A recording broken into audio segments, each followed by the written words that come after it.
Yes. Welcome once again, everyone's Cannabis News. I'm your host, Joe Klare. It's January 17th, 2020. The show, as always, is presented by the Marijuana Times, marijuanatimes.org. We're at the end of another week. Weekend's about ready to kick off as soon as you finish watching this show. So get ready. Get geared up. It's the weekend, son. Come on. Today we're talking about a Florida school who fired a veteran over medical marijuana use. Also, a federal prosecutor says marijuana is going to bring down society. That's right. So get working on that, everybody. And Alaska is asking the public to dispose of some recalled, contaminated cannabis.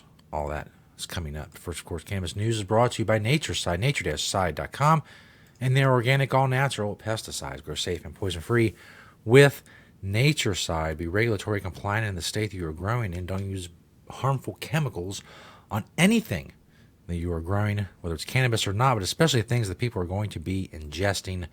Nature-side.com, a proud sponsor of Cannabis News. Thank you, Natureside, for your continued awesomeness. This first story by Julia Granowitz at marijuanatimes.org. Florida school fires veteran over medical marijuana use. Earlier this week, Florida lawmakers introduced legislation that would provide protections to medical marijuana patients when it comes to drug testing in the workforce. It's, of course, a story we talked about on the show, one of Julia's earlier stories. We talked about in the show a few days ago. She said these protections won't be passed soon enough to help Mike Hickman, who's a former U.S. Marine, save his job at Bellevue High School. Hickman had been working as the student services manager for the school and obtained his master's degree in the hopes of becoming an assistant principal. After testing positive for cannabinoids, the school board made the decision to let him go. Just as an aside, do you need a master's degree to be an assistant principal? I was unaware of that. I guess I am insinuating that maybe that's a bit much. I don't know. I don't have a master's degree, so I really can't comment fully. I'm also not an assistant principal, but I've known assistant principals. It doesn't seem like that job required a master's degree. That's all I'm going to say. And we're going to move on. This all started at the beginning. The story we're talking about, back to the story. The beginning of November 2019, when Hickman injured his shoulder while breaking up a student fight, which is, again, really the purview, at least in the assistant principals I've known, discipline is their wheelhouse. Naturally, he went to the district's workers' compensation doctor, where drug testing is part of the requirement. After testing positive for cannabis, the superintendent of schools, Heidi Mayer, recommended he be fired for breaking the zero-tolerance drug and alcohol policy. Hickman, who was a Marine during Operation Desert Shield and Desert Storm in the 90s, is a licensed medical marijuana user in the state of Florida. He consumes cannabis as recommended by his doctor to treat his PTSD. Because of that, he's now lost his job. To alleviate the effects of PTSD, Hickman was prescribed medical marijuana by a licensed physician in accordance with the laws of the state of Florida. The veteran's attorney, Mark Herdman, wrote, explaining that his, quote, use of the legally prescribed medication had no effect on his ability to perform his job duties and responsibilities. There will be a hearing, which will likely be heard by an administrative law judge to allow an impartial opinion. However, even after the hearing, the judge's recommendation to the board will be taken into consideration, but the board will still make the final decision. You hear about this kind of stuff all the time. I don't know what other ways I can comment on the ridiculousness of this guy being fired because he chooses cannabis as medicine. It's not even something we should be talking about. This never should have happened. None of this. And yet here we are. This is 575 episodes of this. And I'm sure I have to do 5,000 more before all is said and done. And it'll never be where it should be. Cannabis law and cannabis policy, that is. And tons of people get just rolled under the wheels. This guy's another one. Next story from marijuanamoment.com. Federal prosecutor says marijuana legalization will, quote, bring down our society. Now, among the prohibitionist fear-mongering, this is pretty top-notch. This is bring out the big guns for this one. Federal prosecutor said recently he expects the marijuana legalization movement to bring about the downfall of society. In an interview with the substance misuse treatment provider Odyssey House, U.S. Attorney for the District of Utah, John Huber, claimed that the illicit market is thriving in states that have legalized and said cannabis reform sends the wrong message to young people.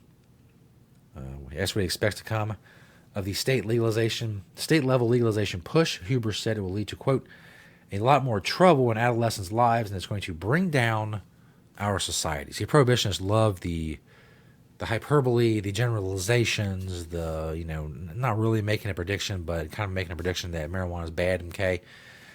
He goes on to say, well, you get into personal. I guess it's a DOJ position, but I don't see much good coming from legalized marijuana. I have strong feelings about that here in Utah. I just don't think it's good public policy to somehow give the imprint of this is a good thing or okay thing to young people to start. First of all, the young people shouldn't be looking to the government about what they should and should not do. First of all, the government lies. The government lies a lot. If you ever went to DARE through the DARE program, which I did for, 4 or 5 years, it was nuts. It was nuts. The amount of garbage and propaganda. If you're looking for the government for how to lead your life, you're screwed. You're already down the wrong path. You gotta get off that path and make your own decisions. And as far as it being an okay thing for people to start, yeah, compared to anything else, it is.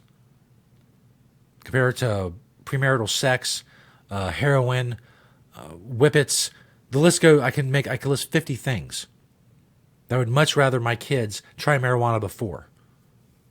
Playing in traffic, a ton. I could probably get more than 50 if I just, you gave me a couple minutes. They say things like, I don't see much good coming from legalized marijuana. What does that even mean? There's no way to quantify that or see if that's a good prediction or any way. It's just a general statement. I can say it's wrong, but then it's just my word against his, and well, he said it's bad, and I said it's good, so where do we go from here?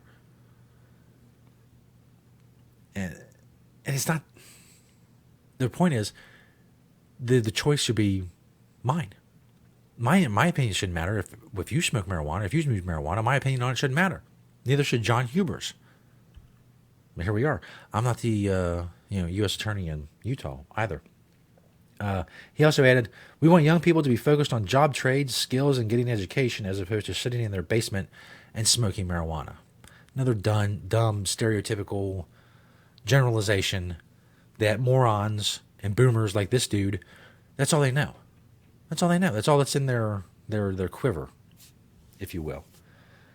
I'm done with this guy. I was going to do more and talk more, but no. Screw this guy. And see, people like this, people say, oh, well, it's a debate, and, it's a little back and forth, and we're having a discussion about it. No, this guy wants people like me to be in jail. It's not a debate. When debates end, they don't come out on stage and take the loser away to jail. That's why the debate analogy is stupid. It's not a debate. It's not a discussion. It's a war. It's a war. Although if I win, he won't go to jail. He'll be able to smoke weed legally, ironically.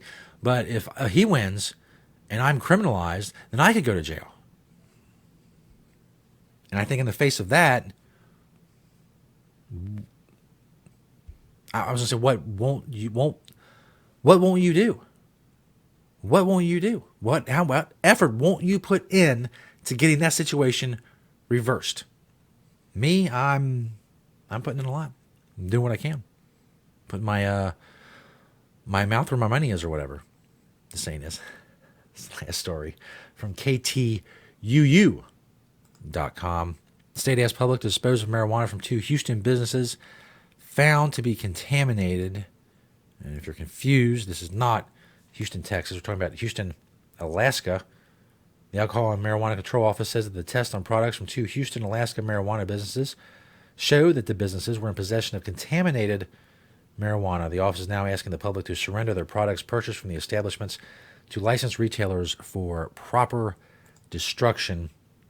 This is the first time contaminated products from pesticide and or fungicides has been confirmed in Alaska marijuana products, wrote Glenn Klinkart, the interim director of the Alcohol and Marijuana Control Board, in an email to KTUU. The Alcohol and Marijuana Control Office says the products from the cultivator Calm and Collective and the retail establishment Houston Grass Station were contaminated with high levels of myclobutanil, which is a fungicide, and syphorin, which is an insecticide. Myclobutanil, if that's familiar, the name is familiar to you, that's the one that's been found in some vapes, and it's the one as if it's heated above 400 degrees, it becomes hydrogen cyanide, which is the same stuff they used during the Holocaust. So It's stuff you don't want to inhale, obviously. So if you are, normally I would make a joke here about, dispose of some marijuana. But yeah, if it's seriously contaminated, I would dispose of it. Not in a series of small fires in your home, but actually get rid of it. It's not something I would mess with. And I know it's expensive, and you say, "Oh God, I'm gonna go just destroy this marijuana or whatever." Look, I don't know if they give refunds. You have to talk to them. I have no idea. But there's a couple places in Anchorage, one in Fairbanks and one in Juneau, where you'll be able to dispose of said marijuana if you got it from that cultivator or establishment. You'll see that list, of course. The link is in the description of this video, as are links to all the stories that I talk about during the video will be in the description of that video. Thanks, everybody, for checking out the show. 5 days a week, we're here at Cannabis News. Search the Marijuana Times on YouTube as we creep closer to 3,000 subscribers. Thank you to Natureside, nature-side.com. And their organic, all-natural pesticides. Thanks to all of you for continuing to watch and share and like and comment on the show wherever you check it out. Apple Podcasts as well for the audio version. Thanks for watching and listening today, and we'll see you next time right here next week on Cannabis News.